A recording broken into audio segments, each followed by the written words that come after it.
সংবাদটা আমার কাছে খুবই একটা বেদনার সংবাদ ছিল। গুরুতরভাবে অসুস্থ। কারণ ছোটবেলা থেকে আমাদের যে সময়টা ছিল স্বাধীনতার পর একদম ছোট আমরা গান শোনা শুরুই হচ্ছে আজম খান দিয়ে।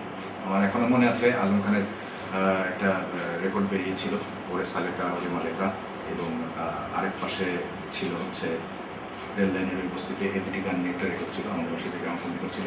সেখানে আমি সেই রেকর্ড দিয়ে তার গান শোনা শুরু, এবং তারপর থেকে বিভিন্ন সময় বিভিন্ন জায়গায় আজম খান যেখানেই গান গেয়েছেন চেষ্টা করেছি তার গান শোনার জন্য। টেলিভিশনে নিয়মিত তার অনুষ্ঠান এমন হতো যে আমরা আগে থেকে জানতাম যে অমুক দিন অমুক অনুষ্ঠানে আজম খানের একটা গান হবে, এবং সেটা শোনার জন্য আমরা সেখানে গিয়ে বসে থাকতাম। এই ধরনেরই ফ্যান ছিলাম। উনি অসুস্থ এটা জেনে খুবই ব্যথিত, এবং ওনার দ্রুত রোগ মুক্তি কামনা করছি। খালি একজন শিল্পী হিসাবে নয়, উনি একজন খেলোয়াড় ছিলেন, এবং সবার উপরে উনি একজন মুক্তিযোদ্ধা ছিলেন, বীর মুক্তিযোদ্ধা। আমি ওনার আশু রোগ মুক্তি কামনা করছি।